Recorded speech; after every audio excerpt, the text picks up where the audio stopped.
Hello everybody, I'm Just Delicious and welcome to Crystal Maiden or Die Trying. I'm going to call them CMTD versus D4 Die 4 Gaming.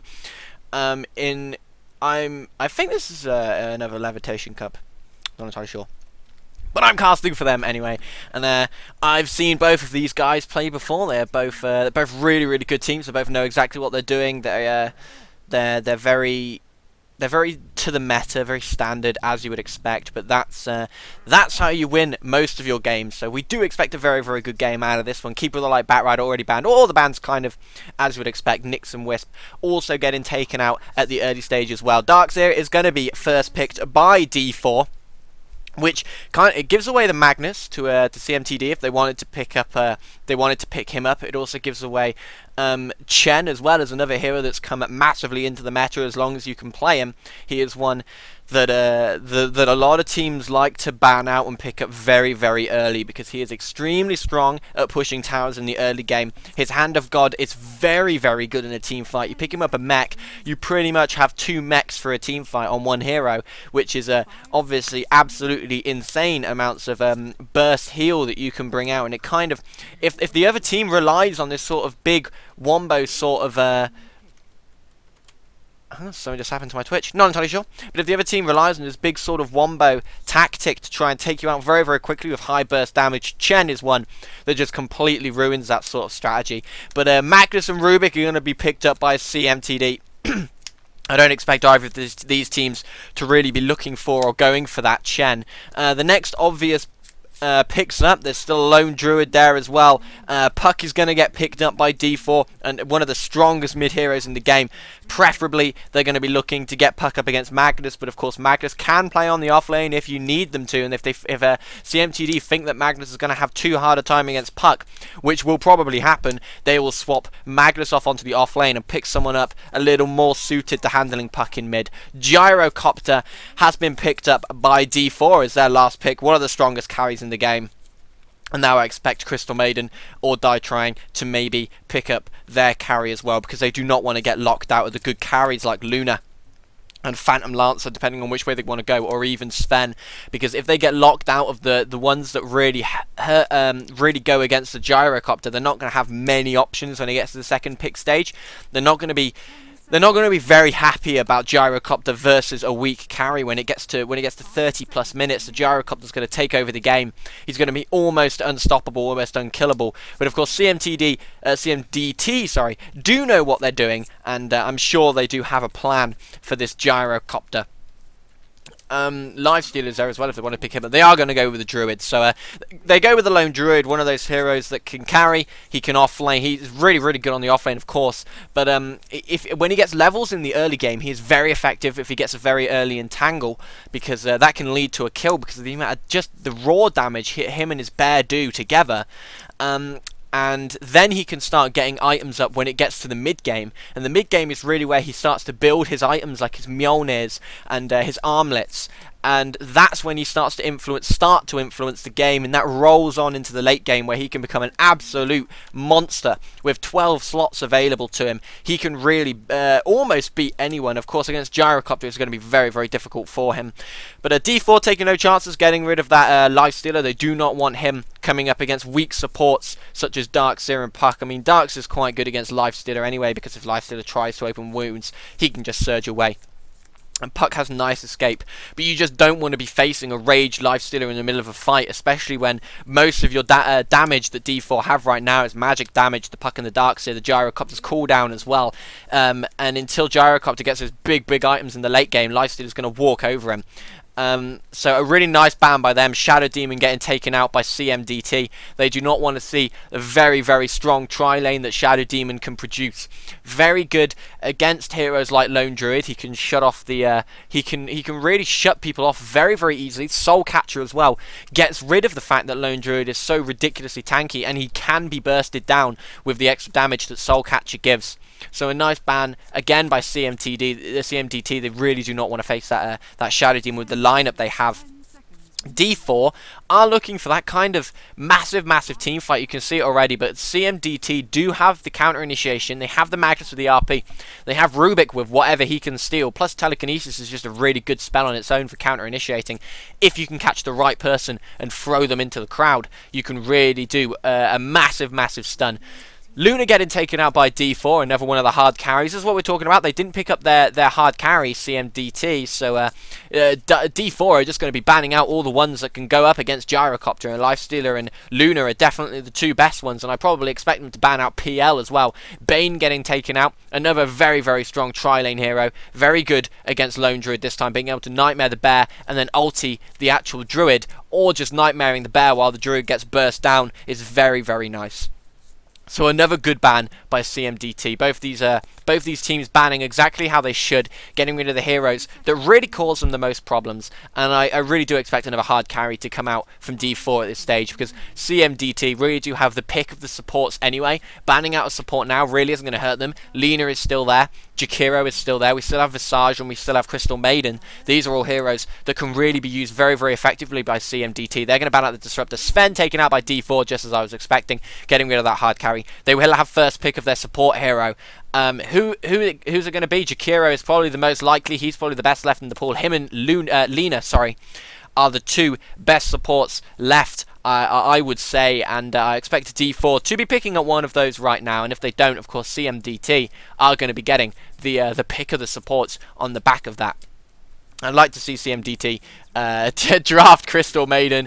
There is Jakiro by D4, and please pick up Crystal Maiden. They will force Crystal Maiden, or they will die trying, as their name suggests. And I really do hope they try. Crystal Maiden is a very good hero, and if you can get a big RP, Crystal Maiden can really turn a fight around with her ulti. Not many people use it very often, but when it gets to level 11, the amount of damage it does is absolutely insane if you can lock down the enemy heroes. And even though D4 have a puck, which is going to be very annoying, Crystal Maiden could be a very nice pickup. She gives them the lockdown in the early game. If you could smoke up and get onto the Darkseer, you can slow him down, wait for him to surge, frostbite him as the surge animation is being casted, and he's just dead at that stage because the surge is going to run out before the frostbite, and Darkseer, when he doesn't have surge, is very easy to kill. So she would be a pretty good pickup for their team. Of course, it also gives heroes like Magnus much needed mana regeneration. It gives Lone Druid and Rubik something to shoot for. If she can set up and initiate, these two heroes can get in there and get their spells off, and the Lone Druid can hit them with the bear a few times, hopefully get an entangle. It just gives them more chance for that entangle, and the hero is just going to be dead in the water at that stage. So Crystal Maiden would be a nice pickup. So would Lina as well. They do have the Rubik for setup. They're going to go for the Leshrac instead, so the setup from the Rubik going to be just as important on this one. They're going to be running Rubik, Leshrac, and that +1 that they have yet to choose as their tri-lane. Not entirely sure who it's going to be at this stage. They could really go with any carry. I mean, Chaos Knight is still there if they wanted to go for the mid game. He's a very effective mid game carry. Lycanthrope is still there if they wanted to go for the split push with the Lone Druid, which would be a very nice pickup, seeing that they already have Leshrac. And I do expect a Lycan maybe to come out of CMDT, one of the heroes that's really started to come back into the meta. Get a very quick armlet into Necrobook, and you can push towers very easily with that Lycanthrope. There's not really much D4 have at the moment to be able to stop it. They have a flak cannon, but that's about it. That's not really going to stop a Lycan once he gets an armlet online. So that would be a really good pickup for CMDT at this stage. Looking over at D4, they're still looking for their second tri-lane support. As we said, Lina is still in the pool, so if they wanted to pick up Lina, that's perfectly acceptable. Set up with the Ice Path, getting ready for the Light Striker range. She does a lot of burst damage. She can really destroy Leshrac and Rubik if they get caught slightly out of position, because they have very weak support heroes, and Crystal Maiden's burst damage would absolutely rip them apart. Not Crystal Maiden, sorry, Lina's burst damage would absolutely rip them apart. So that would be a very nice pickup for D4 now. Other support heroes they could go for, there aren't really many others in the meta that you would choose over anybody else. I mean, Shadow Demon Bane and Disrupt are all banned out by CMDT. Of course, you do have the oddball support heroes like Ogre Magi guy, but he just doesn't fit their lineup. They don't really have many people they want to bloodlust. Puck, Darkseer, all of that is magical damage. They're going to go for Tidehunter, so they're going for huge team fight. All of their heroes are very good in the team fight, but it leaves them extremely susceptible to a split push if Lycan gets picked up here by CMDT as their hard carry. This is going to be a very interesting pickup, because if they do decide to go for the split push, they almost certainly have to choose a Lycanthrope, because he is absolutely destructive if he can get a very fast Necrobook. And even if they don't want to go for the split push, they want to go for the gank, he is very good with a medallion. It's very difficult to shut down. Of course, Gush does absolutely nothing. The dual breath from Jakiro doesn't slow him down at all. The gyrocopter rocket is not going to catch him for a very long time. Cooldown doesn't stop him. And it's just very difficult to shut down a Lycan with this team. They do not have that many hard disables. They have an Ice Path and a Dream Coil and a gyrocopter rocket if it can catch up with him in time. So I think Lycan is definitely the right pick, but they're going to go for Anti-Mage. They're going to go for that split push off of him instead. That he is going to be flash farming as fast as possible, getting that very early Battle Fury, getting in the jungle, making sure he has all of the farm he needs. I expect him to be very influential in this game. I'd be surprised if he ended up not being useful at any stage, because even though he's not very good early game, he's very survivable at all stages of the game. He's going to be very good against Darkseer, Puck, and Tidehunter, and even Jakiro, because of that huge spell resistance he already has. Plus, you add the null field from Rubik, there's almost no way they can kill Anti-Mage with the amount of magic damage they are bringing out. If they try and burst him down, it's just not going to happen. Plus, they have to kill him before Tidehunter stun Ravage, and maybe the Jakiro Ice Path over the top runs out, because if they can't, he's just going to blink away. They do not have enough lockdowns.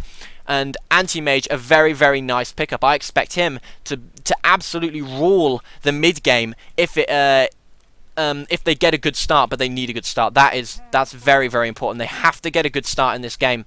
Looking over the teams, I'll just very quickly run them over. So DM will be taking up the Tidehunter, Lord Blood will be on the Darkseer, Happy Jack will be taking up the Gyrocopter, Jules the Cake will be on the Jakiro, and D Weird will be handling the Puck. Flick it over to the Dire team. We can see Komek will be on the Leshrac. TDY will be handling the Magnus. ASC will be on the Anti-Mage. Eagle will be taking up the Rubik. And last but not least, we see, well, I'm not entirely sure how to pronounce this. XT, I'm going to say it once again. XT will be on the Lone Druid. And 5-man going up top for both teams. They're going to meet each other. Anti-Mage looks like he's going to be the one to get caught out first. They don't actually use their smoke, so they're just going to walk straight into them. It's Tidehunter going first. There's a Gush on Anti-Mage. He's going to be picking up the blink and just blinking away. They don't have a disable for him. Rocket Barrage picked up level 1 by Happy Jack on the Gyro, and Ice Path just was out of range from Juice, so there was no way they were going to pick up the Anti-Mage, and absolutely nothing happens from that, and they will all be going towards their lane. Magnus going mid, Lone Druid, as we can see, will be going on to the hard lane, and we're going to be seeing Tri-v-Tri up top. Who wins the Tri-v-Tri battle? You have to say, early game, it's definitely D4. Even though they have the Tidehunter, who is not particularly effective on the Tri-v-Tri, they do have Happy Jack, who puts out a lot more early game damage than an Anti-Mage. I mean, an insane amount with Rocket Barrage. And if he catches Rubik or Leshrac out of position, well, they're just dead. They absolutely cannot deal with it.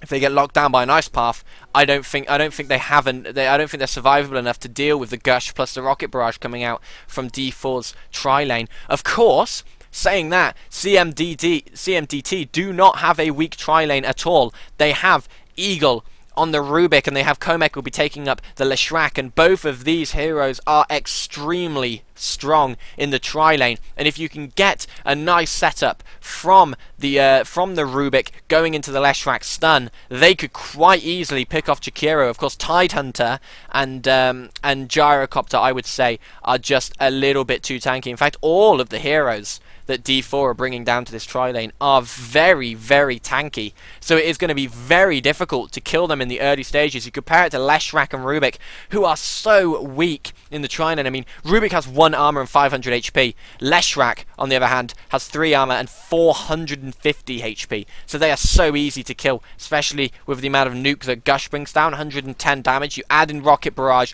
that does 110 damage as well, and then You've also got Jakiro's Ice Path with the Dual Breath when he levels it up. That is an awful lot of burst damage. Lord Blood down bottom versus XT.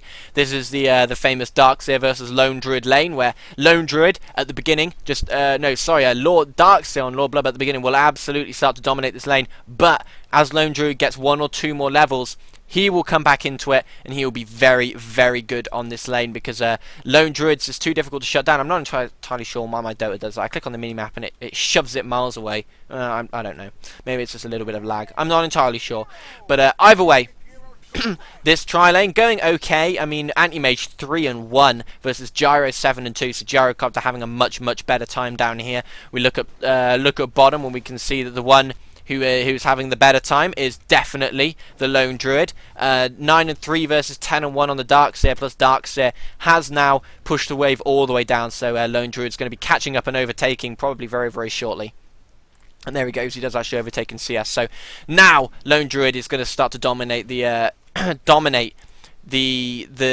the Darkseer down on this lane, because there's not really much Darkseer can do to prevent it. Now that Lone Druid has level 2 Bear. Level 2 Bear, very, very good against Ion Shell. It does pretty much no damage. You can see that for yourself. It does absolutely nothing to the Bear. And he's just going to be happily denying and last hitting all day long with that thing. And he's gonna feel absolutely no pressure whatsoever.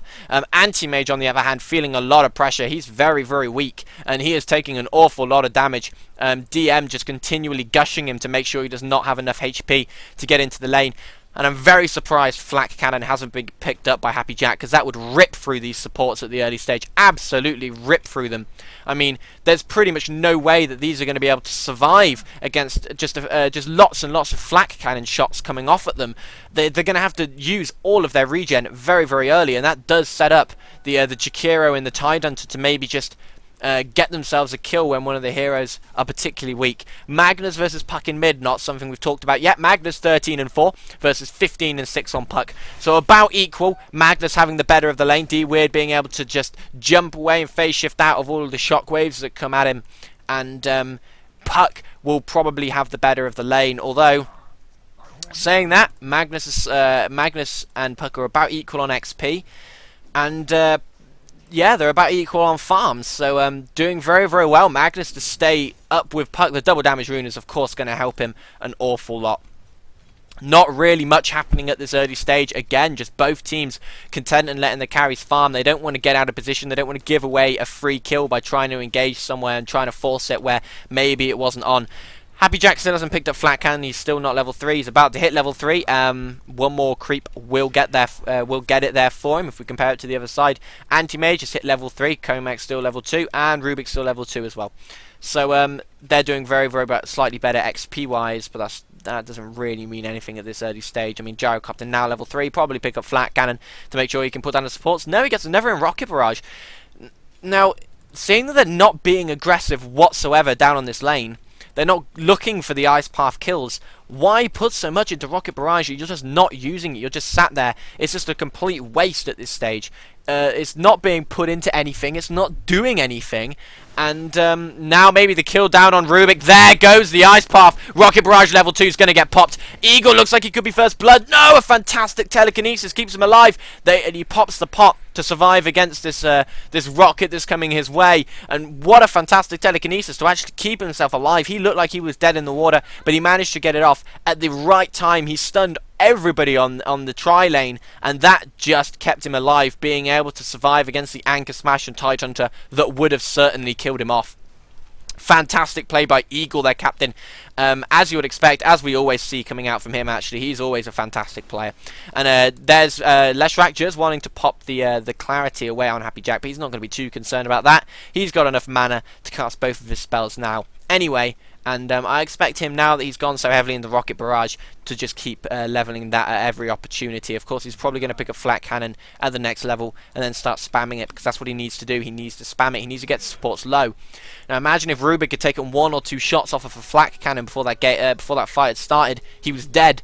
He only survived because he started on full HP, and now maybe they want to try again. Ice Path coming out from Jakiro, but the other 2 players slightly too far away, couldn't capitalize on it. And this is a very strange situation where we see all 6 heroes just stood in lane the entire time. Magnus comes top with haste and RP. He wants to start something on Happy Jack. He's going to get him. There's the skewer. Do they even need RP? Rocket Barrage being used. He doesn't use it. First blood goes to the anti-mage, which is absolutely huge. Now, the Titan are just having to run away round the back, and very nice play by the Magnus to catch him out. It looked like he was fading to go bottom. He picked up the bottom rune, he walked there, and then he TP'd top, and with that haste rune, he was able to get off a very nice shockwave and skewer, and the gyrocopter was dead before he even knew what was happening to him. So good play by CMDT, doing what they need to do, winning the early game. And the early game to mid game is where they really do win, because they need anti-mage to get a lot of farm. What does he have at the moment? He only has a ring of health. He's on 29 and 9. That's actually pretty good, saying that his tri-lane was losing pretty much the entire time. He's got up to 31 last hits. He's doing exceptionally well, and this is why the flat cannon still not bought up. They've got no harass on him pretty much. A few right clicks and supports, but that's it. They don't have really any lockdown. They have an ice path, but then he'll just blink away by the time that's finished. He's got 1 in spell shield, so he's going to be taking even less damage off of the rocket barrage, the dual breath, and of course the gush as well coming out from Tidehunter.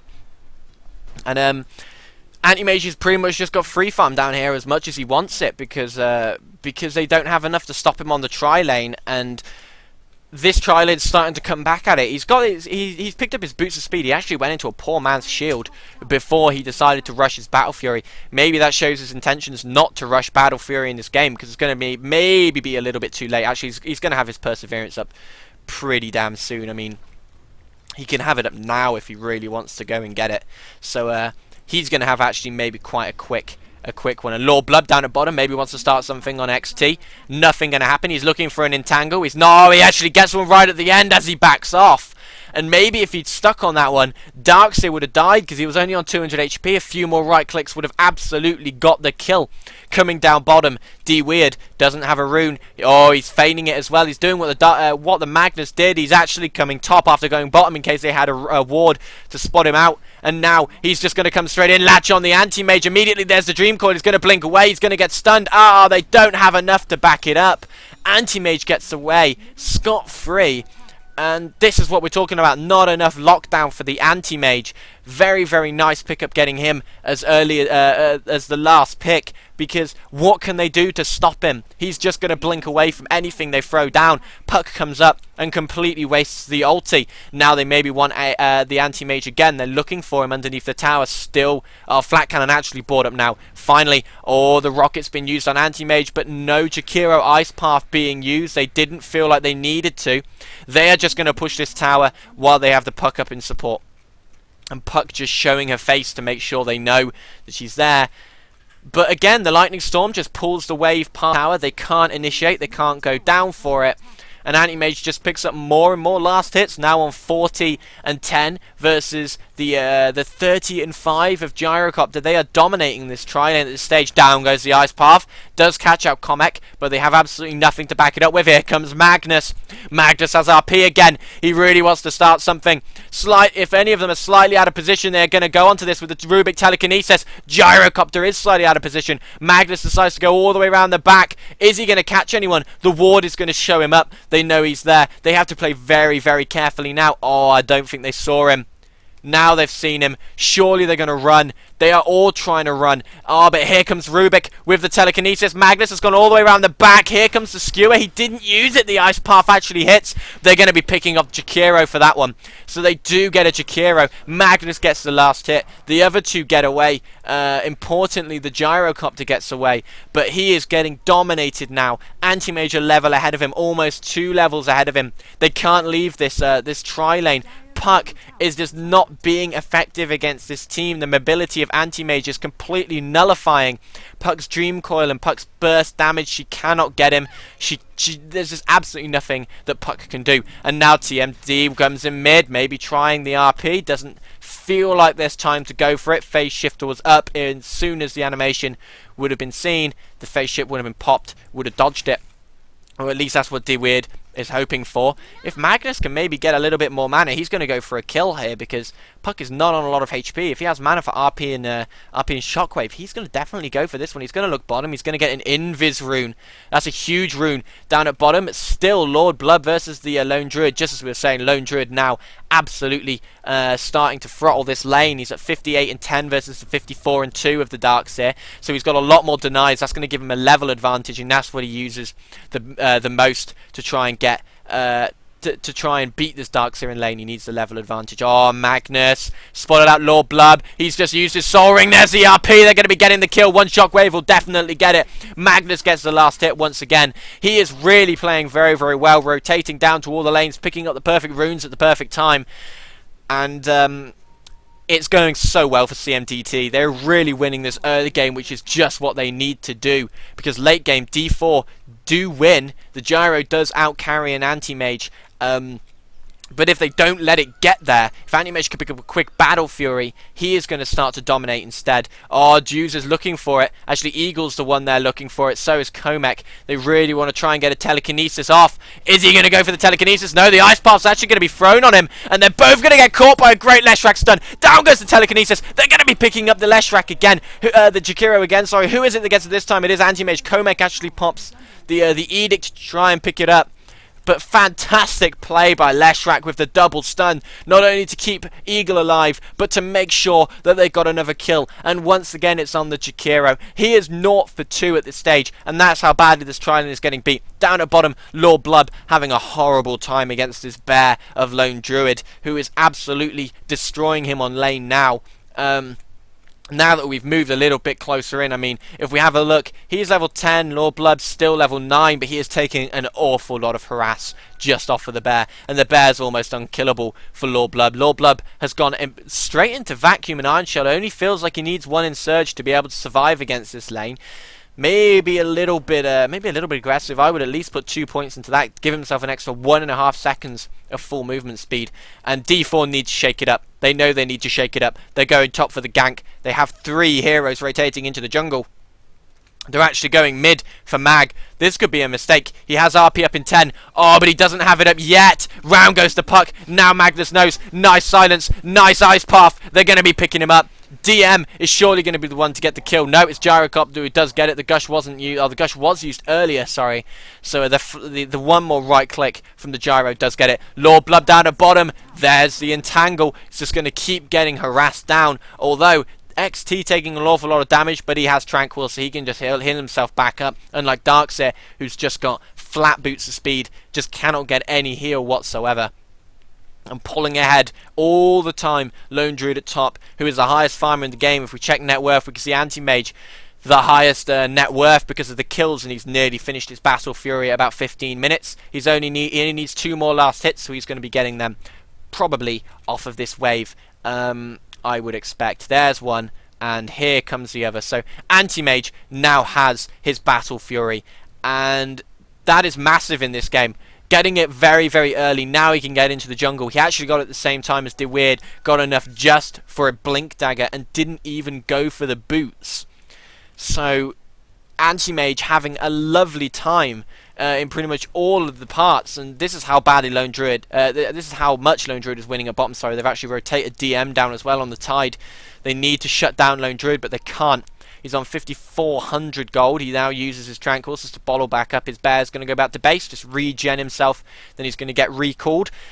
And Lone Druid just continuing to do very, very well, farming up very nicely. Lord Blood actually goes up top. They want to start something. Who are they going on? It's actually going to be the Anti-Mage. Are they going to be able to get him? The silence is up. There's the stun. They do bring him down. The silence from DeWeird is the thing that got him. It let the Gyrocopter's homing missile catch up with the long stun, and then they managed to pick him off. Very nice play by D4. That's what they need to do. They need to keep shutting him down, but he's already finished his Battle Fury, so it may be a little bit too late. He can now just farm the jungles, just flash farm as very, very fast indeed. But they want this top tower. D4 wants something back in this game. Their way back into this game is to take the towers, try and get themselves a little bit more money, a little bit more net worth, because they do not have nearly as much. If we check the XP graph, we can see it's about 3.5k in favour of CMDT, and the gold is about 4k in favour of them, so they're doing very, very well. Anti-Mage is the one, Anti-Mage and Lone Druid are the one with the brute with the brute force in the early game, especially with Empower, you can see his damage is 76 plus 80. That is a lot for 16 minutes on an anti-mage who also has 2 levels of mana breaks. That's 40 extra damage per hit. And that'll absolutely destroy these supports, and they just cannot get near him now that he's got those early levels and kills and been able to get his Battle Fury up. They cannot get near him. Smoke up, actually, by CMDT. They maybe want to try and rotate. Eagle and Komek again, looking for more kills. They want to keep pressing their early game advantage and their early game aggression, because Lord Blub, still only level 10, actually picked up a level in the wall a little bit early. He decided not to go for the 2 Insurge just so that he could get the wall a little bit faster, because they know they are on the back foot. This early stage of the game is RP up. Oh, and he also has a Blink Dagger as well. So all 3 of them just lining up, waiting for the Magnus to initiate.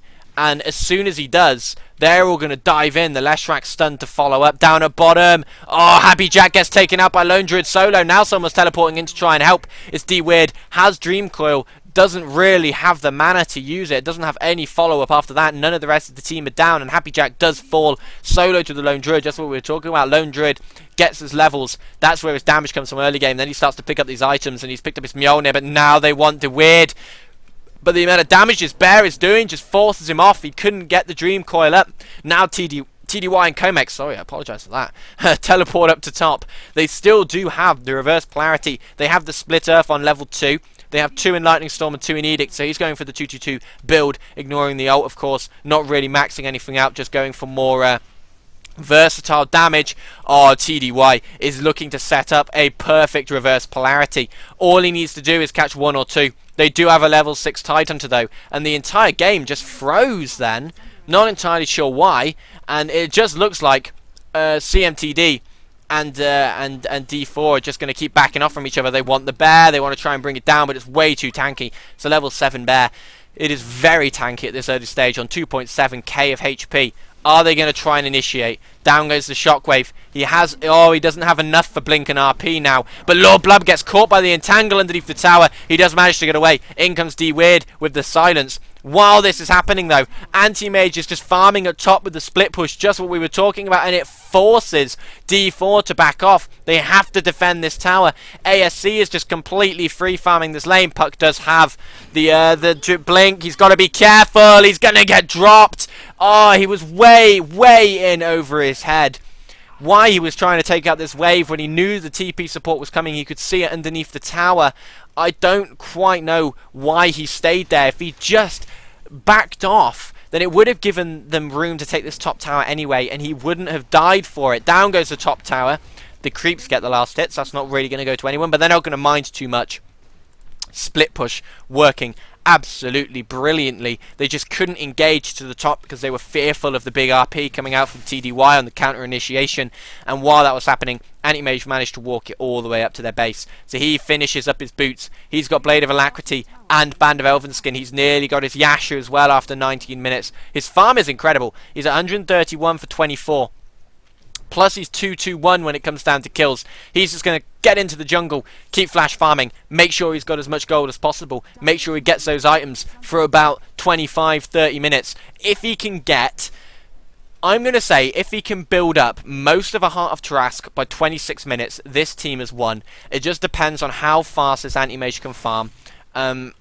Whether he's got enough space to be able to farm it up, because he can definitely farm it up in time. I mean, he has time. He has about 6 minutes, and that's enough for an Anti-Mage to farm up pretty much an entire Heart of Tarask if he just goes at it and really farms extremely efficiently. And as you can see, he is making a lot of money. Now he has his Yasha plus an extra 200 gold, and that was in the space of about 30 seconds.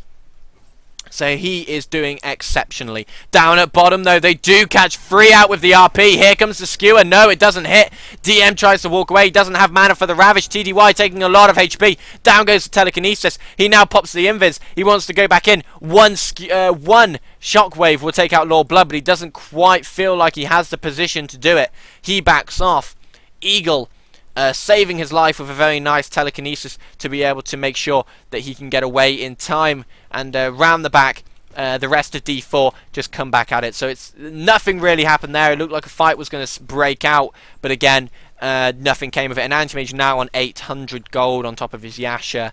So the farm of Anti-Mage growing by the second. In comes Lone Druid. He's going to be recalling his bear. Up it comes now. And again, D4 want to start a fight, but Anti-Mage isn't letting them. Anti-Mage knows he has the space as soon as he saw one or two of them missing, and now he does what he needs to do. He just makes sure he gets right out of there. He is absolutely nowhere near the tower when he gets attacked.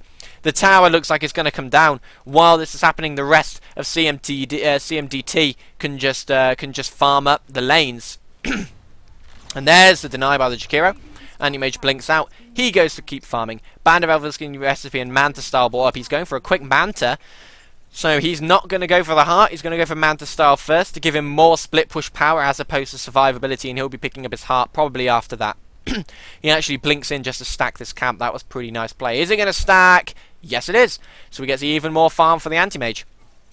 Just what he needs to do. He can have his. He could quite easily have his Manta style up within a few minutes if he keeps farming up at the rate that he is, because he's doing very, very well. He's now on 600 gold on top of that, but he blinks right into the middle of the team. D-Weird tries to silence, actually misses. There's the Dream Coil. Is he going to blink away? He does. He pops it, but he's got to the right side of the steps. Very nice play. In goes D-Weird. He does have silence up, but there goes the Anti-Mage blinking away again. Is the rocket going to be able to kill him? They need to kill this rocket, or it's going to get the kill. He blinks away. He really, really wants to escape from this rocket. Is it going to do him? No, it's only level 1, so actually it does pretty much no damage whatsoever. He does get away, but of course he didn't know how much it was going to do. Gyrocopter's brought up his Ogre Club plus his Mithril Hammer. He's getting closer to BKB. Oh, they've got to be very careful. They're in a position for a big RP then. Actually could have caught 3 of them out. Now they're starting to group up again underneath the tower. This could be a little bit of a mistake because they know that most of CMTD are here, minus the Anti-Mage, and if they can get a nice RP, they could quite easily take them down in a big fight. He's just got to make sure he catches DM on the Tidehunter.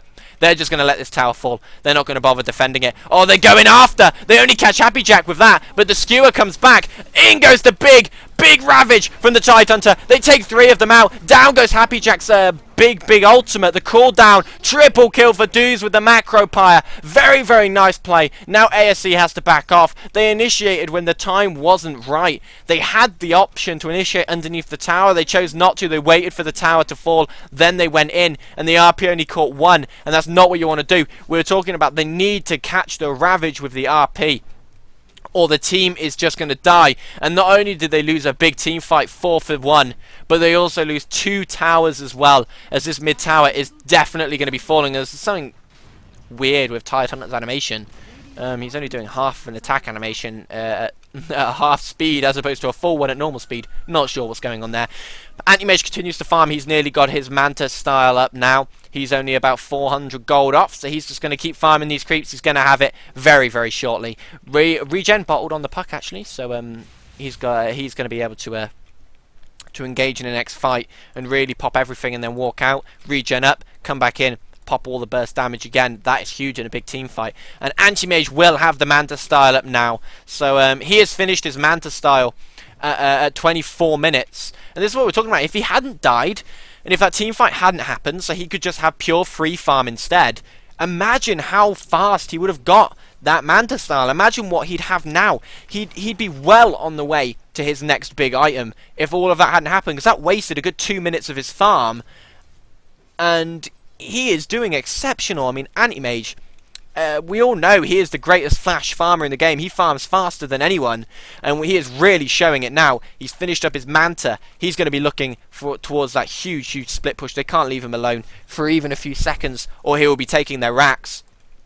So now D4 are in a very troublesome position because they have the team fight composition.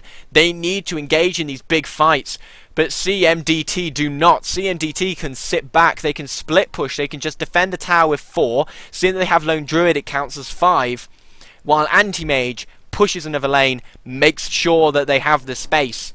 And if we check the gold, we can see how far ahead CMDT are. About 7.5k. XP is about the same as well. So they are really massively ahead. D4 are actually completely smoked up. They really want to try an engagement. D-Weird in the middle uses a silence just to pick up the last hit on the creep. And do they have Ravage up? Yes, they do. Everybody has all their ultimates up, apart from Leshrak, of course, who hasn't picked it up.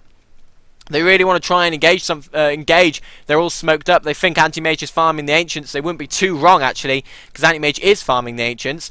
Are they going to go up? No, they're not. They're just checking Roche. Are they going to pick up this... Are they going to pick up this double damage rune? Yes, they do. Gyrocopter gets it. And Anti-Mage and Comek just go down to check out what's happening. They know they're in mid now. They want to try something. They want to try and engage maybe in mid. They have reverse polarity. They can. They have to catch the Tide Hunter, though. Anti-Mage illusions come back round the side, maybe just to cause a little bit of hassle. They do pop out before the before that was over. Anti-Mage is just going to keep farming. He farms up this entire middle wave. He is now sat on 2,300 gold on top of the Manta, so he's managed to get 2,300 gold in the space of a minute and a half because of those Ancients. And now he's surely going to be looking towards that Heart of Tarask. He really does need it for the survivability in a team fight if he wants to dive in, activate that Manta. And if he can get it soon, if he can get it very soon, he is going to be absolutely destructive in team fights. They can't lock him down as it is. Imagine him with an extra 500, 600 HP, plus the regen he can get if they decide not to focus him for a few seconds, plus he has Manta to dispel any silences or anything like that they decide to put down on top of him. So Anti-Mage is almost unkillable at this stage. They absolutely need to focus him. They need to hit that Ravage. If Ravage hits, then they need to just use everything they've got on Anti-Mage immediately to make sure he dies. At bottom, CMDT are very, very happy to just let that tower go because they know that they have the split push. And as you can see, they have one pushing into mid. They have another pushing down bottom, the Anti-Mage. And maybe they want to try something at the Ancients. I'm not entirely sure. The Ancient pings were coming out, but nothing happened. So Anti-Mage now on 3,300 gold. Going to be looking towards getting the maybe getting the Reaver now. He's going to probably pop to the secret shop very, very soon. Pick that up. Make sure he's more survivable. Make sure he can influence a team fight for as long as possible. And if he gets a Heart of Tarask, I don't think D4 have the burst damage to take him down in time for him to be able to just turn it around and absolutely destroy them in the fight. So if he can get it within 2 minutes, which he absolutely can if he keeps farming like this. I mean, he could probably have it within 1 minute if he keeps farming like this. It's absolutely ridiculous amounts. Then I don't think D4 can fight it. I do not think they can. I think CMDT can just split push the towers with complete security. He's going BKB instead, so he doesn't feel like he's survivable enough. He feels like he needs magic immunity on top of what he already has. He feels like if he blinks in, he wants to pop that BKB, and then the Ravage, the Dream Coil, the Silence does absolutely nothing. He then starts wailing on them, flicks on that Manta style. I still think Heart was maybe a better choice because he's not getting burst down whatsoever anyway, and with a Heart, there's no way they're going to be able to kill him. But BKB is a very, very good choice as well because it does shut off all the magic damage. He's finished up his BKB at 29 minutes as well as his Manta and Battle Fury. And now he continues his split push while all of CMDT just are at D4, are at bottom, just trying to make something happen. They are 5-man Dotering at this stage. You cannot do that against an Anti-Mage. You absolutely can't. Look at the amount of creeps he sent down bottom split push-wise. And now he'll just back off, get the BKB, continue to farm. He's going to go for the Ancients, he's going to back off, wait for them to respawn, then he's going to come back in and pick him off again. So, ASC is really farming just exceptionally. I mean, he has played so well. He's on 294 CS, 300 CS before 300 minutes. That's absolutely crazy. I mean, I've never seen that amount of farm in these sorts of tournaments. I mean, the only person I've seen farm that much is Burning at the International when he was playing, of course, for DK, and that's, I mean, the amount of farm he's getting. How can they contest him? How can they beat him at this stage? Happy Jack maybe wants to try something. I mean, Puck is around the back as well as she blinks in with the Silence, but BKB is going to be activated straight away. There's the RP, catches them both. Now ASC has that Battle Fury. Oh, they get absolutely wrecked. ASC has Blink back up. He's going to be chasing DM. There's the right click damage. A few right clicks and he's going to be dead. He can't even turn around to Gush. That's how much damage Anti-Mage does to him at this stage. In comes Magnus. Anti-Mage picks off the kill. Now they want the racks. They really want to just push it straight down.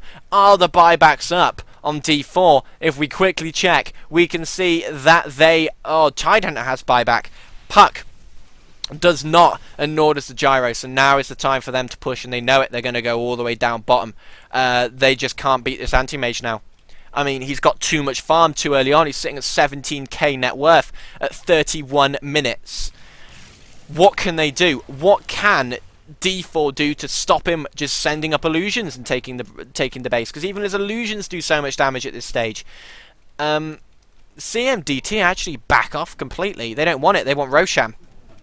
They want to make sure Anti-Mage absolutely doesn't die in the fight. So you can see this is the mentality of ASC in this game. Not only they want Roshan, but he blinks to take the creep camp first before going Roche. That shows how much in a farming mode he is. He just gets every piece of farm he can, and he is at 314 CS at 30 minutes. That farm is just out of this world. If we check the Lone Druid's on 180, he's doing very well net worth as well. But now Anti-Mage picks up the Aegis, almost unkillable. I'm not entirely sure what that means because I cannot speak German. Maybe someone will tell me. Something to do with some unusual essences on the Greevil or something. I'm not sure. Either way, I'm just going to ignore it. I'm just going to pretend it's not happening. Either way, Anti-Mage just goes back to farming, continues to do what he does best. Eagle is up there as well. He actually stole Ravage. What a huge spell for him to steal. I mean, he didn't get to use it, but that is absolutely insane, that steal from coming out from Eagle.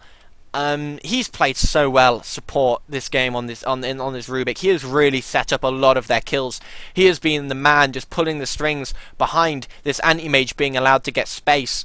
Him and of course the Leshrac are just making so much room for Anti-Mage with their really good warding, their really good play. They want to initiate a 5v5. But now ASC has so much farm, they don't even need to split push. They know that they can just engage in a fight. They have RP up if they catch Happy Jack in it. There's the initiation from the Rubik, and the big RP catches too. The Tidal does manage to get his off as well. The cooldown's going to hit absolutely nothing, but look at the amount of damage ASC is doing around the back. He's going to go for D-Weird next. He's just got a few more right clicks. He's going to be getting him, but he's got the Blink Dagger up. D-Weird's going to be able to get away. There goes the phase shift. Now the Blink. He's got away, but still a 1-for-0. Down goes the Darksin. Now they want Dews, and they want Happy Jack. Dews turns around. Oh, he actually manages to freeze the Lone Druid. Not entirely sure how that happened, but here comes ASC. The amount of damage he's pulling out, absolutely destroying them. 3 shots. The Gyrocopter turns around for Jakiro. Will 2-shot him as well. He's in the jungle. Down he goes. ASC dominating now, absolutely destroying them. This is the amount of farm an Anti-Mage can get. Didn't even need to use his Manta style. Now on 4.6k of gold, 19,000 net worth at 13 minutes, 340 CS. His farm out of this world. I've said it plenty of times, but I just keep saying it because it is so true. He is going to win this game, and I mean, Gyrocopter's got nothing compared to him. Gyrocopter's got Helm and BKB. He is less than 10. He's about 11,000 net worth behind. You cannot be that far behind an Anti-Mage and hope to win. You absolutely can't. And ASC has farmed so brilliantly in this game. They got their picks spot on as well.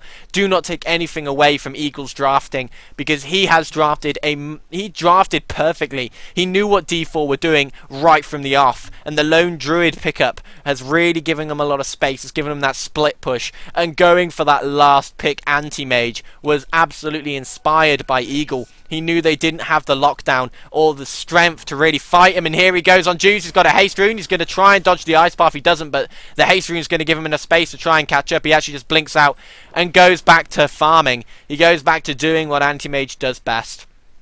The rocket's coming on him, but I'm pretty sure he's not going to care much about 200 damage, if that. We can see how much damage it does. Oh, it does 40. 40 damage, maxed out spell shield.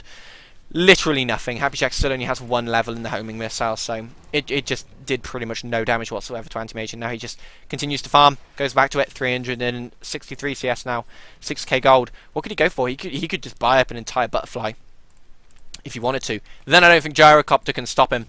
I don't think Gyrocopter can stop him if he gets a butterfly. What's he going to buy? Oh, he has got a butterfly. There we go. He's going to buy the rest of it from the shop and have the courier send it to him. but insane, absolutely insane. I mean, saying that, D4 still have an out in this game. They still have a huge team fight. They still have a Darkseer wall with all the illusions of Anti-Mage being able to mana burn. They still have Ravage if they can catch Anti-Mage out with the Ravage. They still, of course, have Gyrocopter, who is a much, much harder carry than Anti-Mage if he can get the farm. But he needs to find the farm somewhere, because Anti-Mage's net worth just does not stop. It's just going up so much faster than the Gyrocopters. Anti-Mage has purchased Butterfly, and he probably has buyback on top. No, he nearly has buyback on top. I mean, this is absolutely insane at this stage. Gyrocopter's now going to be missing 35% of his attacks, and that's with Manta-style illusions to come back. Plus, Anti-Mage does more damage than him anyway at this stage. D4 need to do what they're doing now. This is exactly what they need to do. They need to fight. They need to smoke. They need to go. They need to get a few pickoffs. Make sure they're fighting the Anti-Mage on their own. They're going to fight Komek. Komek is going to drop. Down he goes almost immediately. They used quite a lot of spells, but it was totally worth it. Now they're going to start rotating down. Maybe they're going to go for Roshan. No, Roshan's still not up. He's got another 5 minutes. The Aegis will be reclaimed in 1 minute. So Anti-Mage will have the Aegis dropped in about 1 minute, and to be fair, at this stage he's probably just thinking, oh, okay, awesome, I've just got an extra item slot that I can just buy more stuff for, especially with how farmed he is. But look at this, Anti-Mage going for bottom while DM goes for top. Lord Blub has to come back and defend. They're going to take the tower for nothing though. Actually, no, it's not for nothing at all, because ASC is definitely going to take this mid tower with the bear. AMC blinks out. The Dire get the last hit, not the Lone Druid, but I'm pretty sure again they're not going to mind too much. Anti-Mage continues to farm 1.8k now on top of what he already has. What item he goes for next? Well, it's surely going to be heart at some point. I mean, you normally see Anti-Mages go heart all the time just for the survivability, but this ASC just feels so safe in this game, being able to blink around with no lockdowns. He feels like he doesn't even need heart, especially seeing he has BKB. He's just blinking from camp to camp, taking them all out. If we check the Gyrocopter, what's he up to right now? He's bought his Demon Edge. He needs to get that Monkey King bar. He knows it now. He knows he needs. The only chance they've got of killing the Anti-Mage is if he gets complete.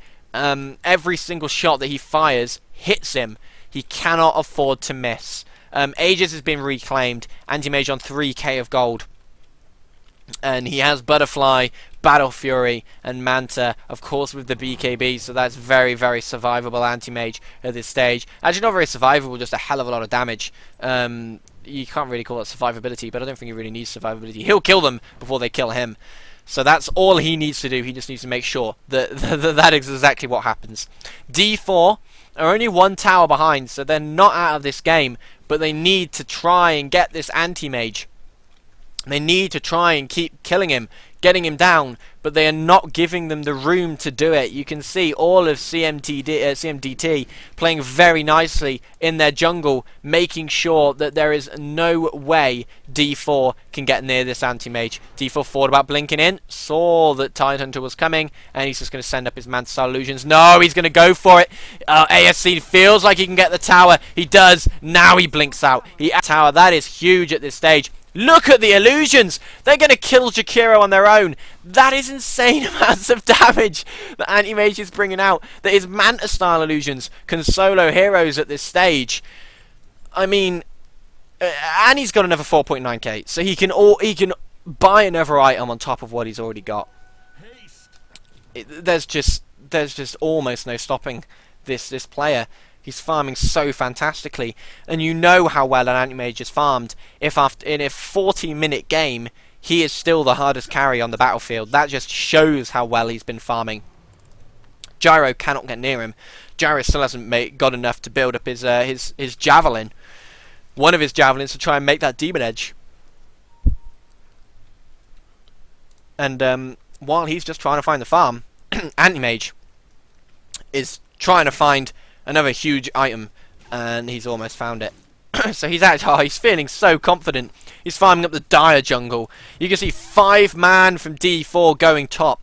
Lord Blub, you have to feel, is one of their only outs at this stage because of the amount of damage the Anti-Mage illusions are going to do to the rest of their team.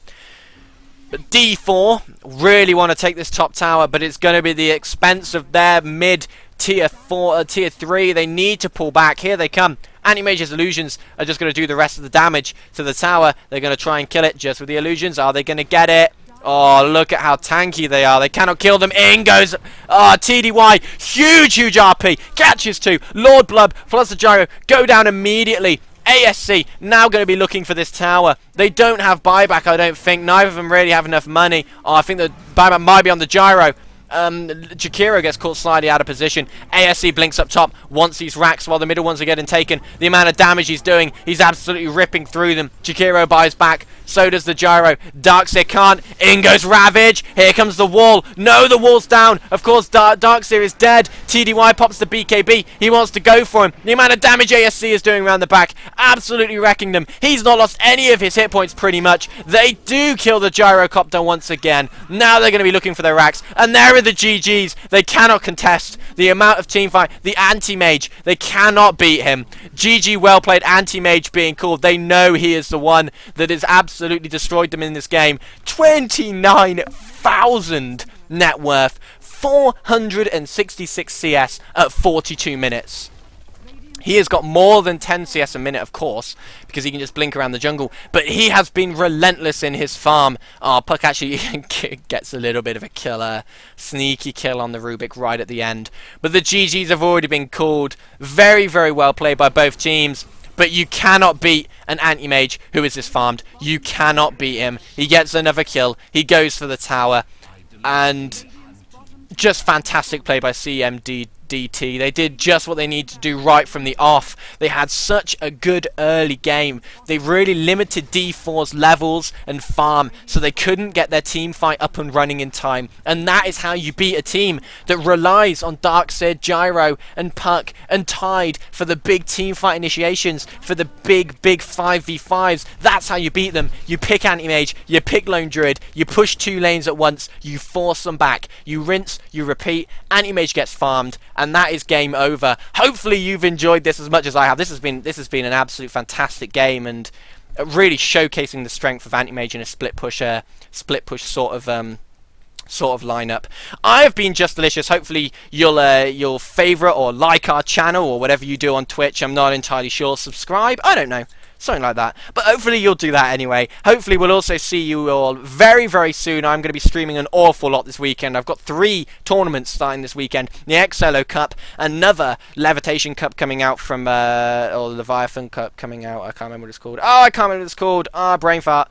Coming out from the same people that have brought you this game. And of course, the biggest Finnish tournament that's ever been held in Dota history is going to be streamed live by me, and only by me. And you can find it here, and I'm very excited for that. So hopefully I'll see all you at the weekend. I've been Just Delicious, signing out. Goodbye.